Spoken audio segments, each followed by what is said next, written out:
Começou a live, não tem ninguém. Boa noite. Tá dando um probleminha técnico aí, mas a gente já vai começar.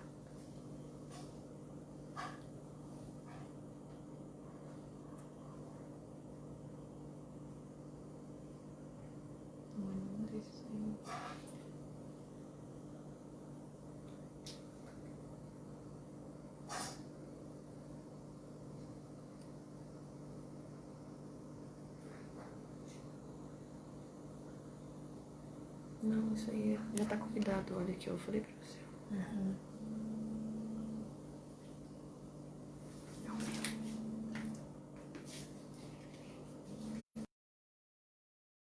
Ai, meu Deus.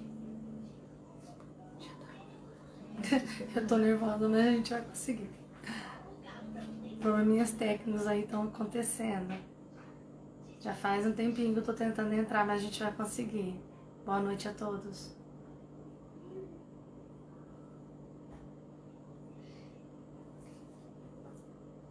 Ai, a Valéria apareceu. Valéria. Então eu também não tô conseguindo solicitar. Quando você entrou também, eu não tava conseguindo solicitar. Não sei o que tá acontecendo com o Face.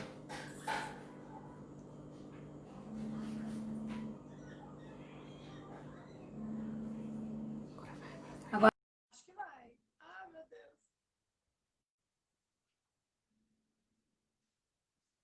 É um pouquinho chato, mas a gente consegue.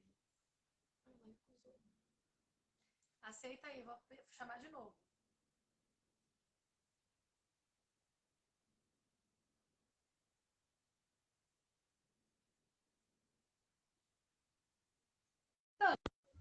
Olha que eu acho que vai dar, hein?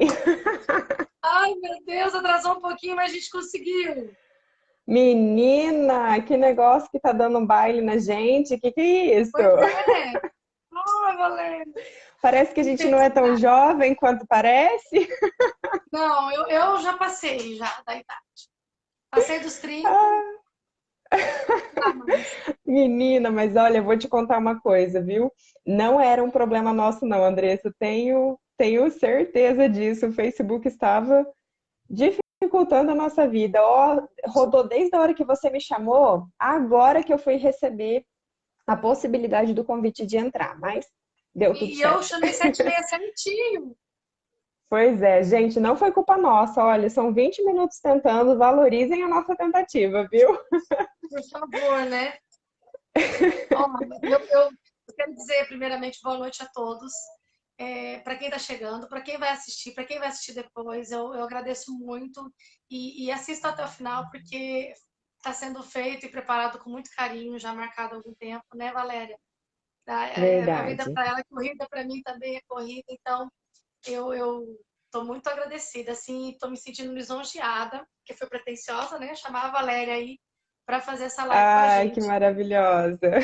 A Valéria ela é psicóloga, ela é especialista em ABA e ela é também sócia do Núcleo Compass, sócia fundadora do Núcleo Compass. E eu estou muito feliz, Valéria, de você aceitar o meu convite, que é o convite de todas as mães, né? Que representa todas as mães, na verdade. Então, eu quero agradecer por Andressa, o muito. pessoal tá pedindo para você subir um pouquinho, porque seus olhos são muito bonitos e não tá dando para ver. Aí, ó, Assim, pronto. Aham, aí, porque maravilhoso. eu não consigo ver como que eu fico. Deu? Ah, mas agora tá perfeito. E muito obrigada pelo convite, Andressa. Que legal estar aqui com você. Eu fico muito agradecida pela sua confiança, principalmente. Fico muito feliz de você confiar sempre, né, no nosso trabalho e até mesmo nas potencialidades, né, para a gente trocar uma ideia aqui hoje. Sim, a nossa live vem falar sobre a atuação na escola, né? Como que é a nossa realidade na escola hoje. E tá num bom tempo, porque foi um ano tão difícil para todas nós, para as mães, para os professores, para todos nós, né? Então, a gente está querendo aproximar um pouquinho, né, essa realidade escolar e falar um pouco da inclusão, né? E também teve essa polêmica do decreto 10.502, né? Que que veio para criar uma polêmica aí, mas na verdade, por enquanto não vimos nada acontecer. É um decreto que diz assim que se a criança não se beneficiar do plano de ensino individualizado ali da inclusão na escola regular, ela poderá ter a opção de ir para uma escola, uma instituição especializada, né? Isso já acontece. Acontece comigo, aconteceu com muitas mães, né? A criança que não está sendo beneficiada com o ensino regular, né, dentro da inclusão, ela vai para uma instituição especializada. Isso já é a nossa realidade. A polêmica que surgiu nesse decreto é por que está sendo feito esse decreto, né? Então, a lei, ela vem para dizer assim, olha, a nossa inclusão no papel é lindo e está sendo feito, o nosso papel está sendo feito. Então, quem não se beneficiar vai para a instituição especializada. Então, está querendo dizer assim, olha, não vou investir mais do que já investimos. Ou seja, não vou mais investir em educação, em capacitação de professores de apoio, capacitação da escola, capacitação dos diretores, para efetivar mesmo, de fato, essa inclusão. Então, a polêmica que gerou é que esse decreto vem contra tudo que vem se lutando para que a inclusão, para que seja tenha investimentos na inclusão. Então, está dizendo, olha, está tudo lindo, Entendi. se não der certo para o teu filho aqui, vá para outra instituição, né? E aí veio essa ADI 6.590, né, que foi um protesto, uma ação contra, dizendo que essa lei é institucional, né? E aí o ministro Toffoli aceitou essa ação, né, esse protesto. Enfim, vai ser votado agora no final de dezembro se isso vai para frente, se esse decreto vai ser realmente feito ou se vai ser revogado. Eu não entendo muito de lei, né? O nosso objetivo não é esse, né, Valéria? Tem gente aí bem mais capacitada para estar falando disso, mas é o que gerou polêmica, é o que gerou muito movimento nas mães, né? A gente ficou assim, nossa, não vai mais ter investimento, né, realmente, de fato, na inclusão, né? Porque a escola especializada, a instituição especializada, ela existe de fato e ela beneficia muitos, né? Existem casos e casos, e a Valéria vai poder falar um pouquinho mais sobre isso. E o que eu penso é que a escola, a instituição, qualquer instituição de ensino, ela é um desafio para qualquer criança, né? E o que a gente precisa mesmo entender é as barreiras de ensino. Quais são as barreiras que a gente enfrenta hoje, né? Porque tudo que está acontecendo, todo esse movimento, para nós, está acontecendo lá. Mas a gente vive aqui na nossa rotina, o dia a dia, e a gente tem que escolher uma escola para os nossos filhos, a gente tem que tentar entender esse movimento. E então, assim, a Valéria, ninguém melhor do que ela para explicar para a gente essas barreiras de ensino, sabe? Por que, né, que é tão desafiador essa inclusão? Quais são as barreiras de ensino, de pertencer realmente naquele espaço? E aí a Valéria vai poder falar um pouquinho para a gente. Ah, obrigada pela confiança, Andressa. E eu até acho legal citar assim que a gente teve uma troca de ideias muito bonita, né? Antes de pensar assim inicialmente, né, em qual seria o motivador da nossa live, que conteúdos a gente mais iria trazer para cá, né? E nós pensamos muito assim, olha, bom, existe todo esse movimento acontecendo, tem muitas informações, né, ligadas a questões legais, a questões práticas, a questões técnicas. E a gente estava dizendo, né, Andressa, o quanto é importante nós, nesse momento, nesse fim de ano, um ano que foi pesado, um ano que foi puxado, né, um ano que foi cheio de surpresas boas e ruins em várias instâncias. A gente vir aqui para fazer uma live de um conteúdo leve, eu acho que é exatamente isso que você está dizendo para nós, né?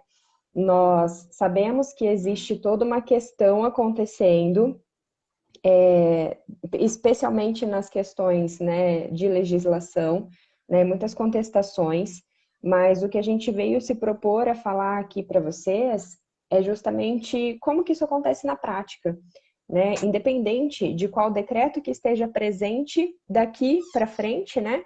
Qual é a Uhum. prática que nós, profissionais da saúde, já temos adotado em comunicação com a escola, né? Eu acho super importante levantar especialmente a questão de que para fazermos um movimento inclusivo, nós precisamos de pessoas. E as pessoas, elas não são determinadas. Agora ficou bem para cima a sua câmera, Andressa. Ficou Ficou. aparecendo só o cabelo em cima. Abaixa mais um pouquinho, mais um pouquinho. Agora tá perfeito. Ai, Aí. obrigada, Valéria. Tô sem Imagina, eu te ajudei referência a ainda. ajustar. Eu te ajudei a ajustar porque eu acho que é importante todo mundo ficar olhando para o seu rostinho mesmo. Ah, meu Deus. Então então a gente vem com a proposta de trazer uma informação que possa ser diferente até das informações que nós já temos recebido, né? Que informações que Sim, a gente tem recebido hoje em dia? A gente tem visto muitas coisas sobre a própria legislação, né? E muitas pessoas contra, muitas pessoas a favor. E a nossa intenção aqui é dizer que, bom, nós, enquanto eu nem digo, né, que sou criadora de conteúdo, pouco conteúdo eu consigo produzir no Instagram, no Facebook, né? A gente acaba fazendo mais na prática. Mas de qualquer forma, somos pessoas aqui, você enquanto mãe, eu enquanto psicóloga, trocando uma ideia, e pode ser que muitas pessoas que estejam nos assistindo nesse momento querem saber que lado tomar dessa moeda, né? Que lado eu vou escolher exatamente. então ser. E é exatamente isso que a gente vem dizer para vocês que a gente não vai fazer hoje, né? Trazer um lado da moeda, porque de sofrimento já basta esse ano doido que foi, né? O que a gente quer trazer é exatamente assim, independente da política vigente, qual é a atuação que você como mãe, você como pai, você como profissional pode tomar em matéria de postura para trabalhar junto com a escola e você mesmo como educador, como gestor, né? Quais são os posicionamentos que essa comunidade toda de mães e profissionais espera, né? Que venha, né? Que postura que uma parte espera da outra e vice-versa. Então, acho que é um pouquinho disso que nós queremos dizer hoje, né? Os papéis, Ah, né? O papel da os escola, o papel papéis. das famílias e como fazer da melhor forma possível, né? Que é o que temos para hoje. Até E porque a a gente Valéria estava tem trocando uma bastante ideia. experiência, né? Na prática com isso. Legal, Andressa. E a gente estava trocando uma ideia assim de que pode ser que com a quantidade de informação que vem hoje em dia, amanhã ou depois nós mudemos, né, com algumas opiniões, e a gente não vai conseguir voltar aqui e dizer para vocês, olha, a gente mudou de opinião, agora a nossa opinião não é mais essa. E por esse motivo é que a gente veio tentar dar uma acalentada no coração dessas pessoas que têm sofrido muito com essas informações, dizendo que essa parte atuante, né, muito provavelmente ela continue na mesma base, a base da atuação direta com com a intervenção dentro da escola são pessoas, né? São Sim. pedagogos, são professores, são diretores, e somos nós, né, profissionais da saúde, que conseguimos contribuir aí um pouquinho nesse processo também, né? Então, como a Andressa tinha citado um pouquinho antes, é muito importante nós pensarmos em que barreiras, foi essa pergunta que você fez, né, Andressa? Que Sim. barreiras são essas que aparecem na escola e que dificultam o processo de inclusão, né? Então, essas barreiras, principalmente, eu digo para você que muitas vezes elas vêm de uma falta de conhecimento mesmo, né? Uma falta de conhecimento de saber como fazer. É muito comum você chegar dentro de uma sala de aula, a gente que trabalha especificamente com aquele aluno, né, que nós estamos levantando, né, hipóteses e levantando estimulações e levando conteúdos para a escola e trazendo conteúdos da escola, é muito comum nós chegarmos para essa atuação específica que nós temos para dentro da sala de aula.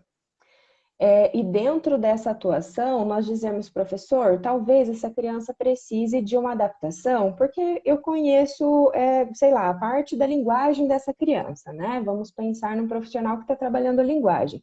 eu conheço a parte da linguagem, gostaria de contribuir com uma informação sobre adaptação curricular. E aí é muito comum o professor chegar e dizer, olha, mas eu não sei fazer essa adaptação.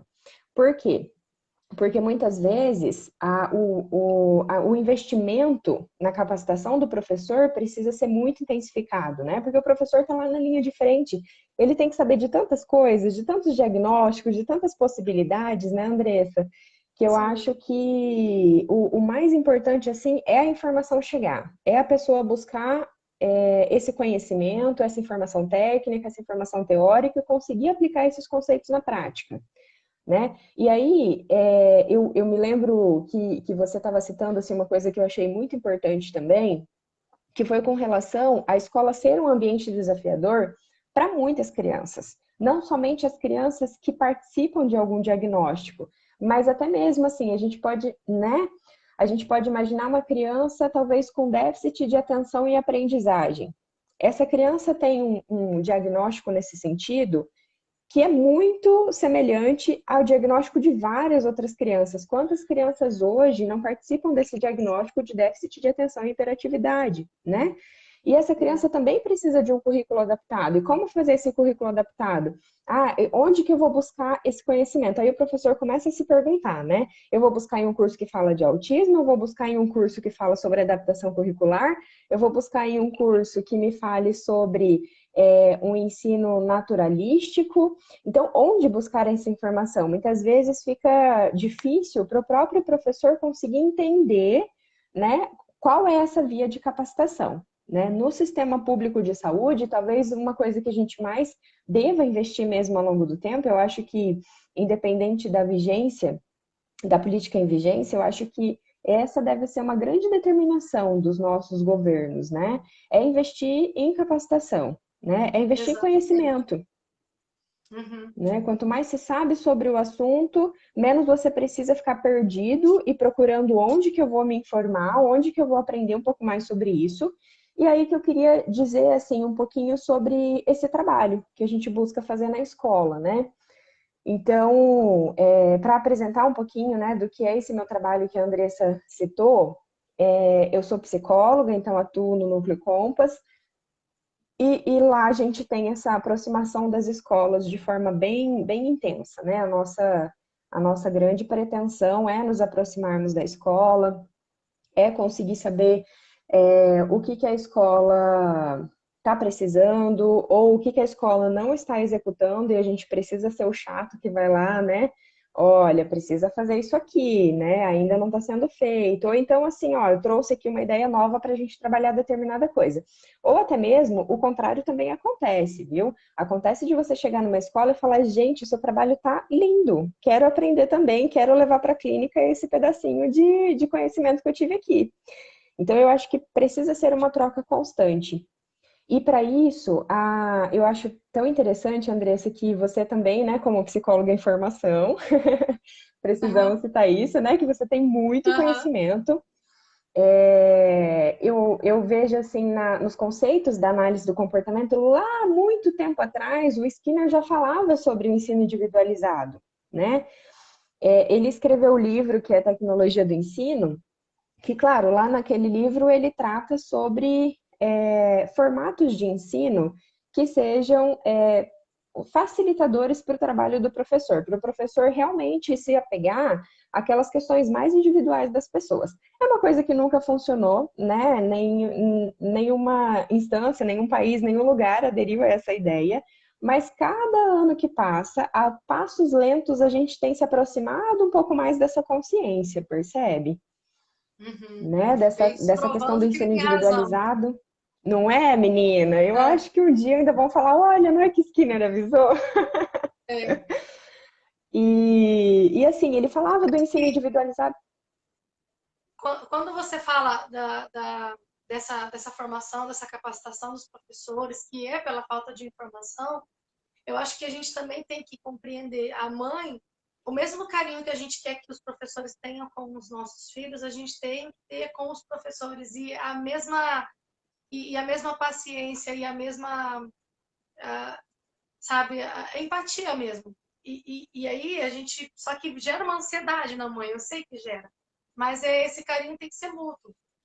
Isso é Mas, importante. Andressa, e que lindo isso que você está falando, porque eu acho assim que esse meio termo que você está mostrando na sua fala é exatamente o ponto de equilíbrio, talvez. Né? A gente, enquanto profissional, às vezes a gente se vê nessa questão do ponto de equilíbrio, sabe? Uhum. Muitas vezes nós profissionais somos entendidos como esse ponto de equilíbrio. Como assim? Né? Fazendo esse gancho entre a família e a escola. Por quê? Porque a família, muitas vezes, já está desgastada de se preocupar e de se ocupar com questões que, poxa, né, eu espero mais, eu espero diferente, e assim, eu não consigo passar essa informação, né, e chegar essa informação lá e voltar um conhecimento para o meu filho, que é aquele conhecimento que eu esperava. Então, eu entendo super esse sofrimento e eu acho que só vocês, mães, para poderem dizer sobre como é importante se comunicar de forma qualitativa com a escola, mas também se acolher, né, nesse sofrimento e nessa dificuldade e se respeitar mesmo enquanto pessoa, né? Olha, eu tenho aqui os meus limites, mas eu gostaria que a gente pudesse sentar e conversar sobre isso, né? Inclusive, Andressa, eu vejo que tá subindo comentáriozinhos aqui, mas eu não consigo ler os comentários. Aí depois, se você quiser ir selecionando, né, para a gente ir respondendo Uhum. algumas coisas, eu estou super à disposição, pode até me interromper, tá bom? Ah, Eu tá, realmente obrigada. não estou Pode conseguindo ver deixar. os conteúdos. Tá Pode, bom. quem quiser começar a perguntar, eu vou começar a prestar atenção nas perguntas aqui. Pois é, menina, eu sei que tá subindo, mas de alguma forma eu não vejo os comentários. E, sinceramente, eu não vou nem mexer, porque vai que eu caio e não volto, Pois é. né? Então, assim, eu acho que super importante isso. Essa fala que você falou foi muito acolhedora, porque às vezes nós, enquanto pessoas que estamos aí tentando ser essa ponte de comunicação, a gente consegue olhar para os dois lados, olhar para os pais, né, que inúmeras solicitações fazem e que precisam ser atendidos, e olhar para o professor ou para a pessoa que está lá na outra ponta e ver que muitas vezes falta um conhecimento, falta um direcionamento, e a gente consegue ver que quanto mais essas pessoas se comunicam e conseguem se estreitar nas relações, mais essa criança se beneficia. Então, isso que você falou nessa forma é muito importante. Assim, eu sei que é uma tarefa não fácil, porque o professor tem, sei lá, 40 crianças para entregar, o pai tem uma expectativa de falar com esse professor que muitas vezes acaba não dando essa oportunidade, né, de agendamento, que também é muito importante a gente ver, né? Se uma parte precisa olhar com empatia para outra, a outra parte precisa fazer o mesmo, né, Andressa? Então eu Verdade, acho super exatamente. importante que essas duas partes sejam valorizadas, sejam respeitadas e possam ter voz. Eu acho que é assim que uma relação se constrói de forma muito sólida, né? Acho que em toda É bem relação. assim. Toda a relação. E tem que ser um trabalho que nem você, como um profissional, você faz essa ponte entre a família e a escola. E esse trabalho multidisciplinar é muito importante, é essencial para o desenvolvimento da criança e para que a família também se sinta acolhida e os professores também se sintam capazes, né, de acolher essa criança, porque muitas vezes é por falta de conhecimento que eles não conseguem acolher de fato essa criança, né? Sim, e pegando um gancho dessa questão que você levantou sobre a multidisciplinaridade, né? É muito importante também citar, assim, quais são as especialidades da saúde que podem ir para a escola, que devem ir para a escola, e onde que essa comunicação deve acontecer. Eu acho que é importante a gente falar das duas instâncias. Aqueles pais que têm o amparo de um profissional da saúde, e vamos falar um pouquinho também sobre aquele pai que não tem esse amparo, porque eu acho que é super justo dizer como que eles podem se comportar também, né? Para Exatamente. garantir, para olhar para essa inclusão escolar. Então, eu acho assim que os pais que são acompanhados por um profissional da saúde devem receber esse atendimento que a gente busca prestar, né? Que seria essa comunicação estreita com as diversas áreas de desenvolvimento da criança. Então, quais profissionais a escola pode receber? É um fonoaudiólogo que vai estar trabalhando a fala dessa criança e que com certeza, né, a escola, até mesmo ensinando as letras, os sons, né, das vogais, das consoantes, a escola nesse papel tem uma grande aproximação da fonoaudiologia. Muitas vezes a gente nem percebe, né? Mas como tem, eu acho assim fundamental o papel, né, de um fonoaudiólogo poder ter a possibilidade de saber do que acontece na escola, poder orientar a escola sobre como estender esse trabalho dele para a vida diária dessa criança. O terapeuta ocupacional, nossa, olha que função tem esse profissional na vida dessa criança com relação às coordenações motoras, seja fina ou grossa. O profissional de fisioterapia, o profissional psicólogo, né, que vai tratar especialmente dessas questões educacionais e não somente educacionais, mas emocionais, né, que são grandes pré-requisitos para que as questões educacionais também andem bem. E eu acho super importante relatar que, assim, qualquer profissional da área da saúde, eu não vou continuar citando, porque de repente eu esqueço algum aqui e algum colega vai ficar bravo comigo, mas qualquer profissional da área da saúde pode e deve se comunicar com as escolas. Né? A gente tenta fazer uma comunicação mais enxuta para não ir uma galera na escola, a gente tenta funilar aqui, né, no Compass e fazer uma pessoa ser responsável por essa comunicação, com todas as especialidades que atendem a criança e a escola. Só que clínicas que atendem de forma individual conseguem fazer isso também. E é super possível. E, gente, por trabalhar com as escolas, eu vejo que a maioria das escolas valoriza muito a informação que a gente vai lá dar. Porque é isso que eu falei, falta conhecimento, falta uma aprendizagem de qualidade para os professores se sentirem amparados para fazer aquele trabalho, né, de uma forma mais qualitativa e ajudar, né, as questões mais funcionais da vida dessa criança. Então, o profissional psicólogo também tem uma grande responsabilidade, até, digamos assim, né, em poder compartilhar do seu trabalho com a escola, porque na escola é onde acontecem as maiores interações sociais, é onde acontecem as maiores questões de aprendizagem, é um ambiente mais rico em situações imprevisíveis que muitas vezes ensinam uma série de flexibilidades para a criança, né? Então, e é importante dizer que não somente, e isso não gere somente, não é somente orientação para profissionais que atendem uma criança com algum diagnóstico. Eu acho que todo profissional, né, deveria ser essa ponte de comunicação entre pais e escola, porque aí a gente tem uma possibilidade de auxiliar essa família que já muitas vezes, né, tá aí correndo atrás de mil e uma coisas, né? Uhum. E auxiliar essa escola que também pode receber uma informação um pouquinho mais próxima do que já é feito em outro lugar. Acho que nada mais justo, né? Então, aqui eu acho que, especialmente, né, Andressa, nossa proposta é trazer essas informações para que os profissionais, os pais, as escolas possam ter uma maior quantidade de informações e possibilidade de saber como se comportar frente a questões inclusivas, e essas questões inclusivas não estão somente relacionadas a diagnóstico, estão relacionadas à condição de aprendizagem de uma criança.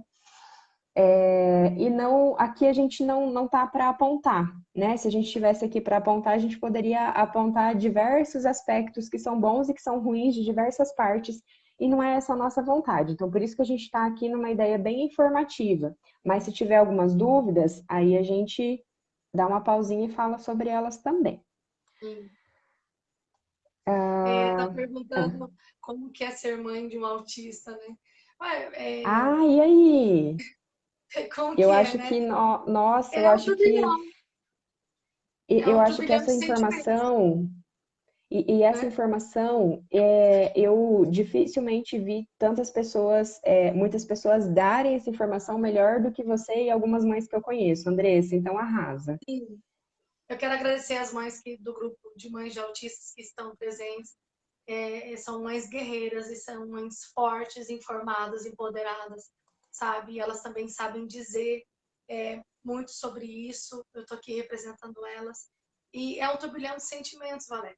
A gente se envolve com tudo. E não tem como não se envolver.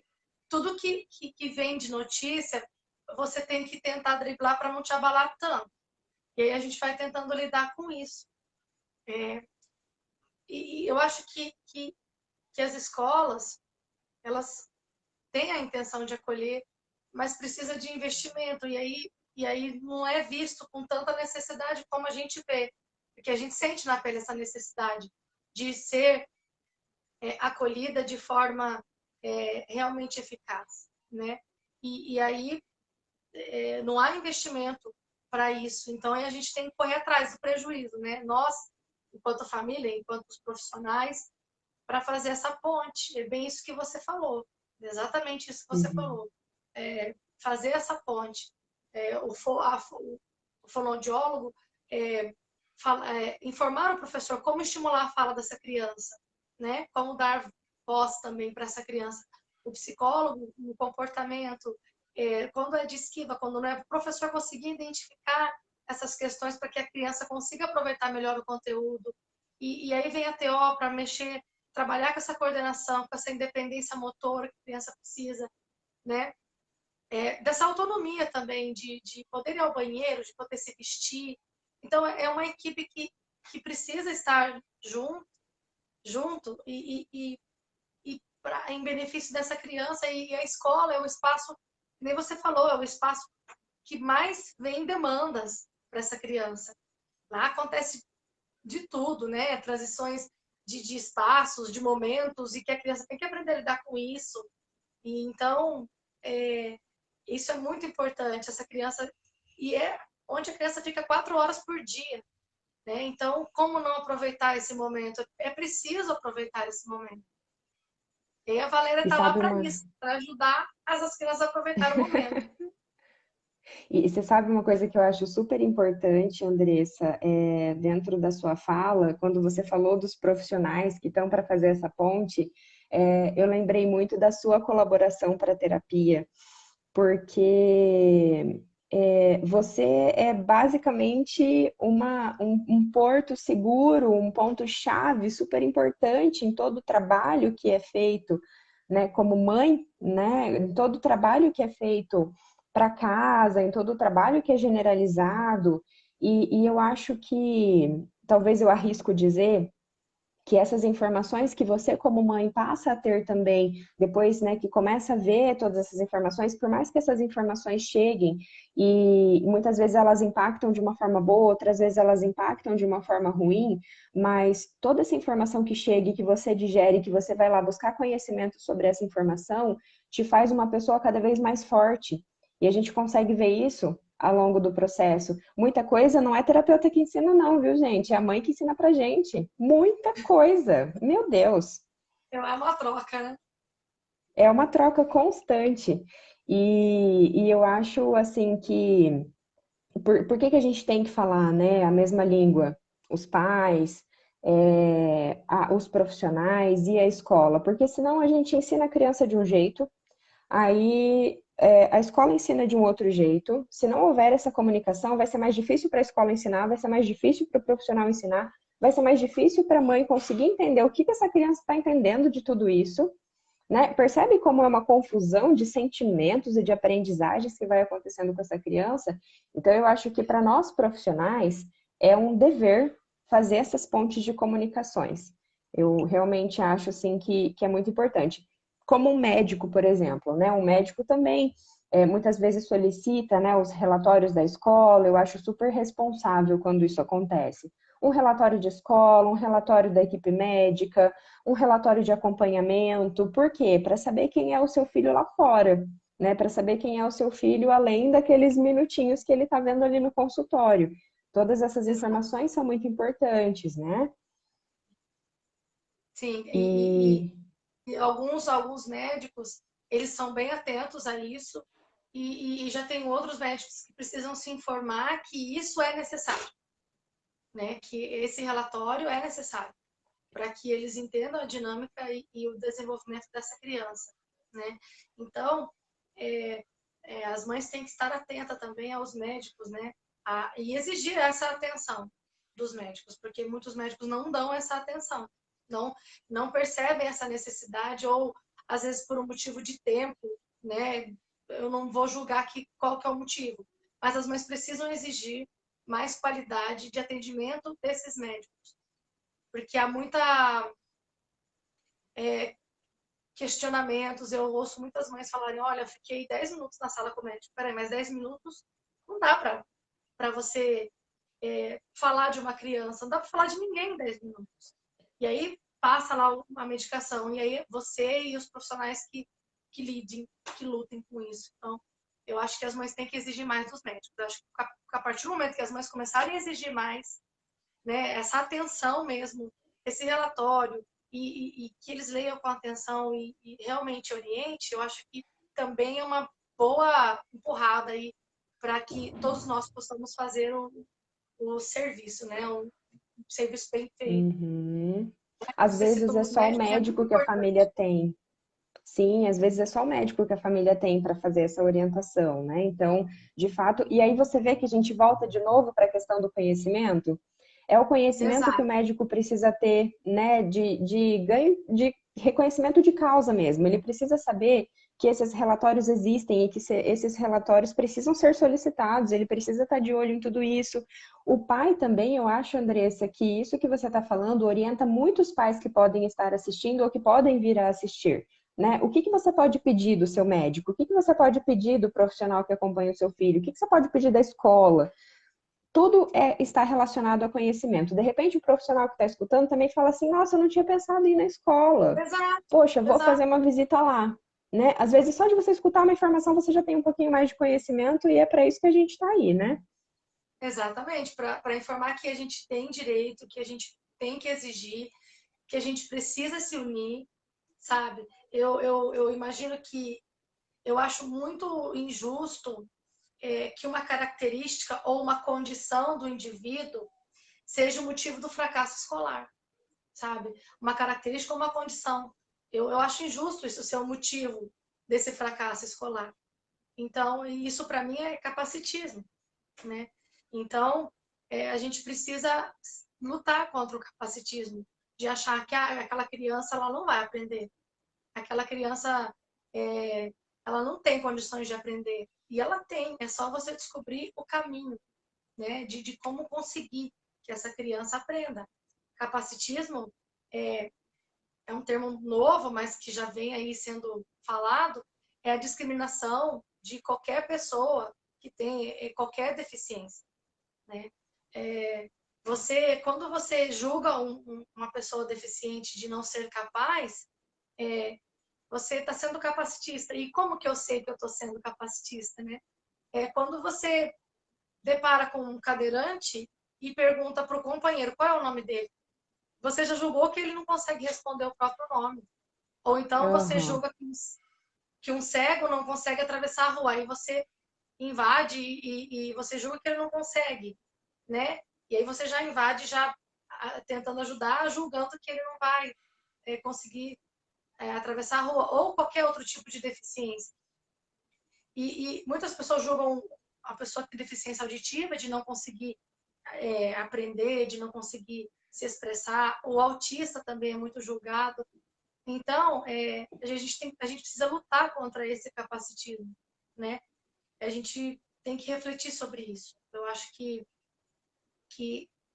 a gente vai passar por isso, mas que a gente precisa aprender a lutar contra isso, que é o capacitismo. A gente precisa. É porque são muito sutis são sutis os sinais de capacitismo, mas a gente tem que estar atento, sabe? É bem. Muitas vezes são sutis, às vezes até são evidentes, né? Mas os de difícil compreensão são os sutis mesmo, né? Exatamente.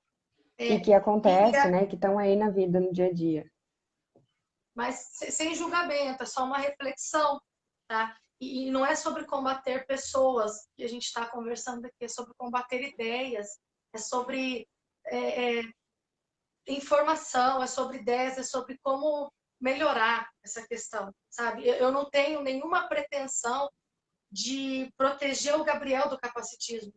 A minha função é dar para ele e propiciar a ele, né? Dar essa condição para ele dele criar ferramentas para que ele enfrente isso com afeto.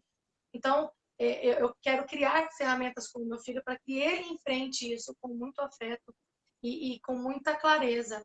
né? Então, a questão não é o outro ser diferente, a questão é que nós todos somos diferentes.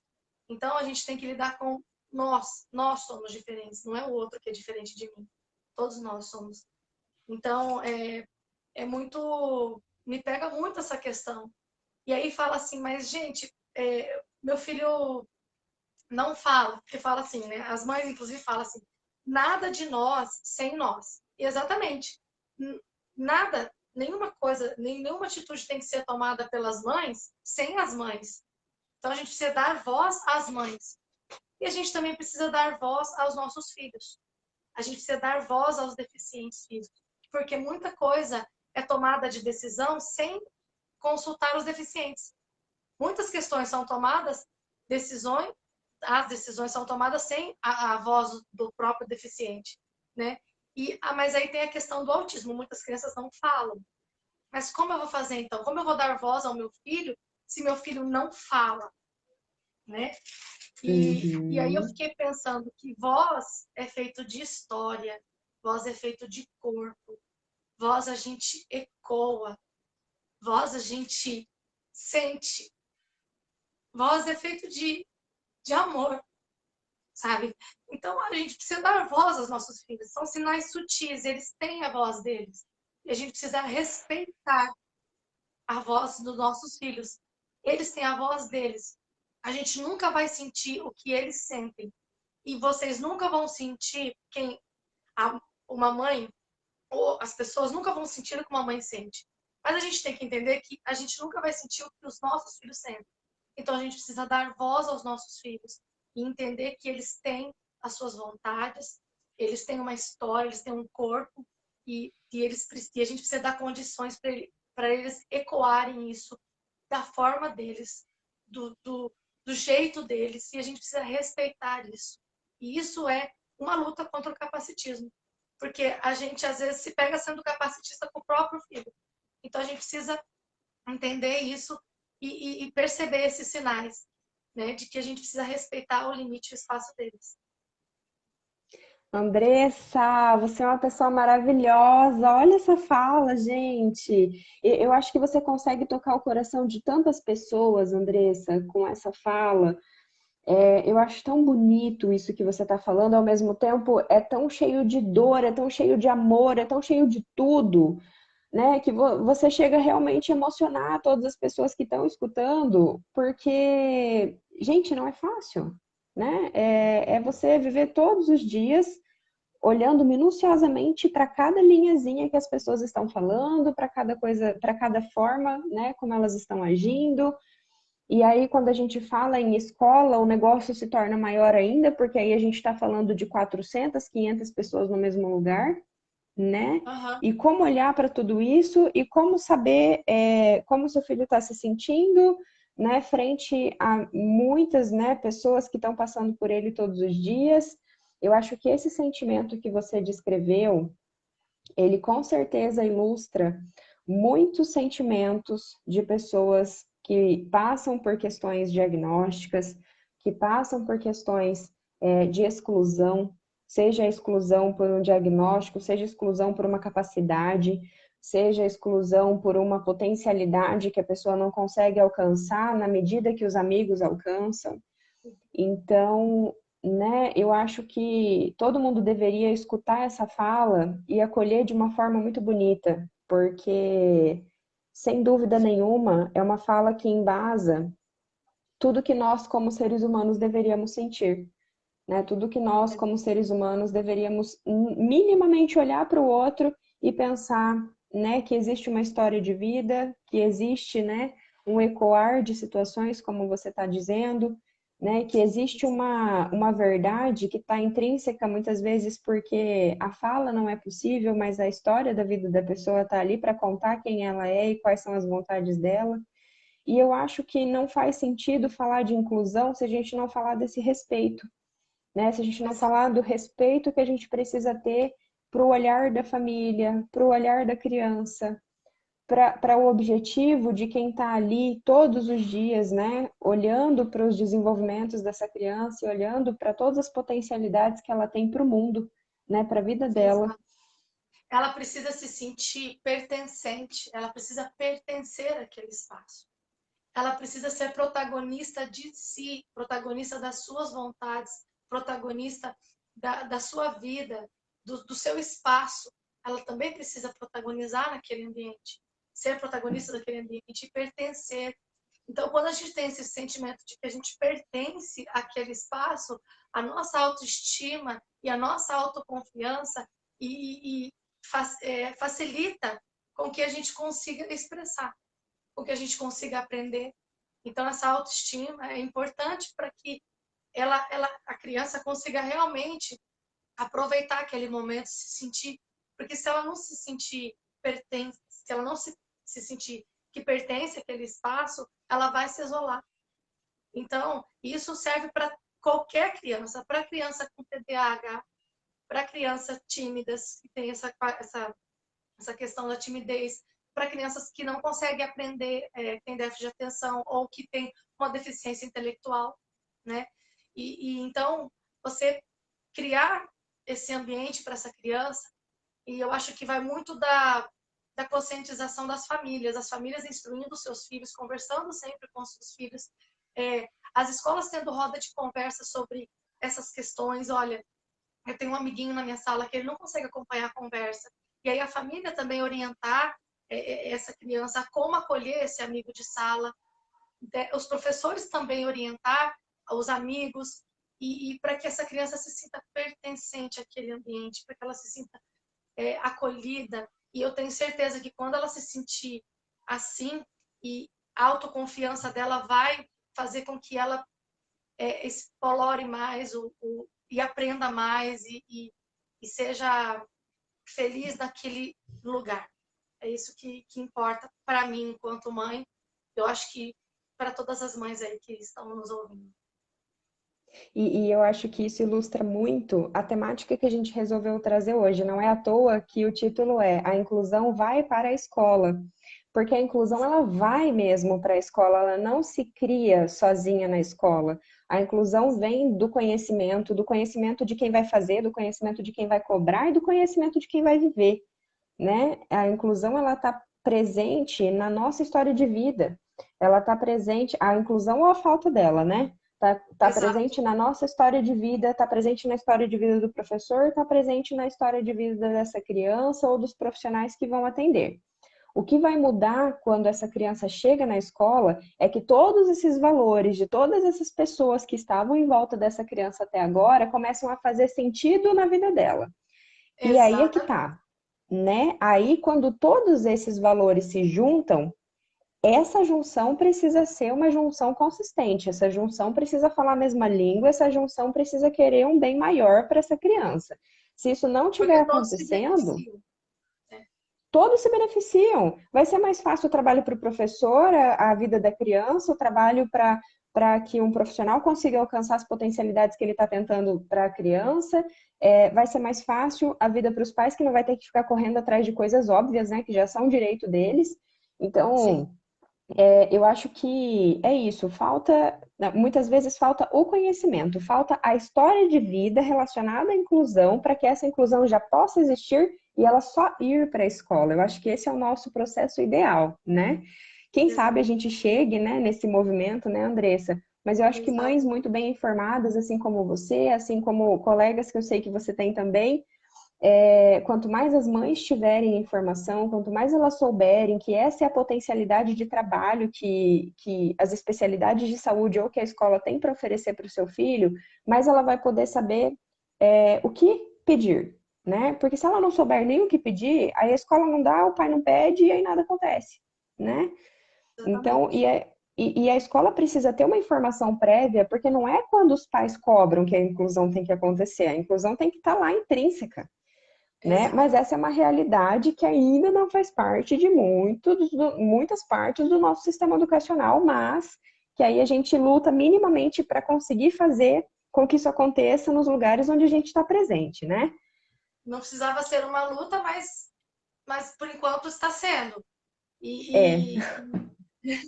Mas, assim, eu creio que tem muita gente se conscientizando, que nem você falou, tem que estar intrínseca na família, né? E na escola, né?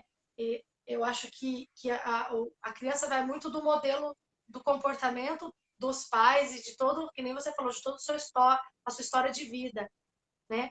E eu acho que mudando isso com informação, com conscientização, com reflexão, de que, olha, se você acolhe o seu amigo, você ganha com isso, e o seu amigo ganha com isso. Então, fazer esse movimento dentro de casa, para que esse movimento chegue na escola, e que na escola já esteja também acontecendo esse movimento, eu acho que eu entendo que resolve muita coisa, facilita muito o caminho dessa criança na aprendizagem, na socialização e na tua história de vida, na história de vida dessa criança. E no E quem resultado sabe lá na quando. frente. Isso que eu ia dizer também. Quem sabe quando essa galerinha não for o professor, não for o pai, não for a mãe, né, essas coisas sejam um pouco mais facilitadas, porque hoje a gente tem, né, essa homogeneidade um pouquinho mais presente, né, nas escolas. Então, as escolas têm muitas pessoas com deficiência, tem pessoas que estão em processo diagnóstico, tem pessoas sem diagnóstico nenhum, tem pessoas com desenvolvimento, neurodesenvolvimento típico e atípico. Então, hoje a gente já tem uma variabilidade maior de pessoas do que na nossa época, né? E aí Sim. essas pessoas têm uma possibilidade de escrever uma história que já seja um pouquinho mais consciente, né, do que uma galera da nossa idade, né, ou adultos hoje. Exatamente. E eu É o acho, meu, é o meu projeto, é a minha realização, seria ver isso, sabe? Mais para frente, sim, isso acontecendo de forma natural e cada vez mais. Porque aí a essa gente não galera pode vai deixar estar. de lutar, Não, não. né? Essa galera vai estar Porque, conscientizada, né? Pode falar, Valéria. é, desculpa, é que eu acho que a internet tá um pouquinho lá, um pouquinho aqui, daí isso acontece, né? Então, eu concordo com você. Eu acho que a gente não pode deixar de caminhar, porque nós já caminhamos bastante, mas ainda temos um caminho longo pela frente, né? E eu gostaria muito de dizer, sabe, Andressa, para aqueles pais que não têm uma equipe de trabalho, né, para auxiliar nesse processo de comunicação, para o que eles devem olhar, né? Seja o seu filho diagnosticado ou não com qualquer questão. Mas assim, para o que eu devo olhar quando eu estou presente na escola, né? Você deve olhar simplesmente para sua criança, né? É aquela coisa de você chegar um pouquinho antes e ver como que o seu filho está fazendo parte daquela brincadeira, né?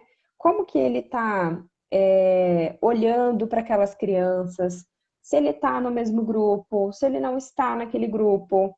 Então, esses são pontos de atenção, né, que precisam ser trabalhados pelo ambiente escolar e que muitas vezes, né, os pais que não têm esse amparo de um profissional para ir lá na escola e fazer esse olhar também, ajudar nesse olhar, né, porque não substitui o olhar do pai, mas dá uma ajudada. E esse pai que vai lá, né, ele e a escola ali tete a tete, né, para o que eu devo olhar? Eu devo olhar para as interações do meu filho. Se eu, enquanto pai, enquanto mãe, sinto que não tá legal, eu sempre falo, gente, o melhor balizador para o problema ou para a solução é o sentimento do pai. Sentimento de pai não se engana, né? Então você deve olhar para o seu filho, para as interações que você tem a oportunidade de ver e é muito importante que você saiba qual que é a proposta de ensino daquela sala, daquela idade para a criança, para você poder ver no caderninho dele se ele está seguindo dentro das propostas.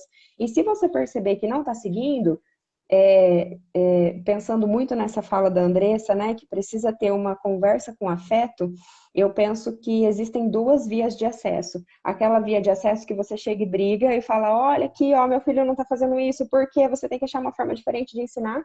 E aquela via de acesso que é a via de acesso da conversa, né? Claro, umas horas a gente acaba tendo que brigar na vida mesmo, mas a via de acesso da conversa é uma via que te possibilita mais condições. Então, de chegar, ó, eu gostaria de entender, né? Qual que é a proposta desse ano para essa idade onde a criança está? Ah, é essa. Ah, tá, mas a criança está apresentando, né? Talvez está apresentando menos comportamentos ou menos habilidades do que talvez seja a proposta de sala. E aí, né? o que que a gente faz para potencializar isso? O que que acontece dentro da sala? Como que ele está se comportando? E aí a gente toma, né, em conjunto, essa responsabilidade de ajudar essa criança a desenvolver essas habilidades que estão faltando. Ah, mãe, mas é porque ele não está se concentrando, né? A maioria não, né? Mas o que seria muito certo a se fazer, né, da parte escolar, seria a própria escola entrar em contato com os pais. Porém, se isso não acontecer, o pai sabendo que ele precisa olhar para esses aspectos, ele já tem uma facilidade maior de puxar um gancho e saber que horas que é a hora de conversar com a escola, de conversar com o professor, de conversar com a sala de recursos, né? E consegue saber para o que olhar. Daí, de novo, a gente volta falando do conhecimento. Exatamente. Dicas de ouro, gente. Isso é uma dica de ouro da Valéria, que sabe o que está falando em relação à escola. É exatamente isso. Se o pai tiver esse sentimento de que o filho, essa observação, esse sentimento de que o filho não está acompanhando, de que está acontecendo alguma coisa, essa criança não está feliz, essa criança está chegando triste, está com a autoestima baixa, está tendo alguns comportamentos até depressivos, de só querer dormir ou não querer brincar, ou de repente na escola não querer ir para a escola, né? E tentar descobrir o porquê disso. E, se, e na observação ter essa clareza, conversar com o professor de forma harmoniosa, de forma empática. A Dani Causa é a nossa mãe querida, que eu gosto muito dela, ela sempre fala da empatia também. Tá falando sempre aqui nos comentários da empatia. E é essa empatia que a gente tem que ter do porquê que está acontecendo isso com o nosso filho, mas também entender por que está acontecendo isso na sala, o que está acontecendo, como é que está sendo essa troca, e qual que é a observação desse professor em relação ao meu filho. De repente não é a mesma observação minha, né? Então a gente, essa coisa do conversar, do se informar, né? Então a sua dica, Valéria, foi de ouro mesmo, assim, para aqueles pais que não conseguem ter um acompanhamento ou não têm um acompanhamento de um profissional. Que legal, Andressa. E eu acho que é isso, a gente espera auxiliar de alguma forma com conhecimento, que é o que a gente está pregando tanto aqui, que é importante ter, né?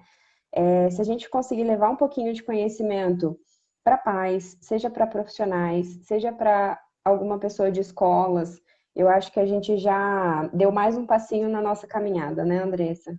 É verdade. E isso é assunto para muitas e muitas lives, muitas rodas de conversas em vários lugares, em várias comunidades. Isso tem que acontecer, isso tem que proliferar. Né? Isso tem que ser divulgado, tem que ser falado da inclusão, né? Sobre essa. Porque nós somos plurais, nós somos pessoas diversas, nós somos e a gente precisa lidar com isso e a gente precisa refletir sobre isso. Então, assim, essa live é uma de muitas que tem que ter, que precisa haver, né, Valéria? Então, se a gente puder fazer um pouquinho, ou conseguimos, se a gente conseguiu fazer um pouquinho só, já está valendo. É mesmo, concordo. E eu acho que então, assim, se você quiser falar, Andressa, sobre algum comentário, alguma dúvida que teve, a gente pode comentar. Se não teve nenhuma dúvida, acho que a nossa proposta era falar sobre todas essas questões. A escola, né, também acho que um último ponto que poderíamos citar também é que quando a escola quer se capacitar, quando a escola quer buscar informações, existem informações aí, aproveitem esses profissionais que vão até a escola, sabe? Não nos veja como uma ameaça, não nos veja como um problema, nos veja como uma via de solução, sabe? Uma via de aprendizagem. Quantas escolas já nos chamaram para dar uma palestra, sabe? Ó, você está fazendo esse processo aqui com essa criança, explica para as pessoas do pátio por que que você está fazendo isso. Olha que coisa importante, né? Então, os gestores de Exatamente. escolas chamem mesmo, né? Quanto mais a gente falar sobre isso, mais comum, né, vai ficar atuações diversas, comportamentos diversos, e a diversidade vai se tornar cada vez mais presente, né? E cada vez mais bem recebida nesses lugares. É bem isso, Valéria.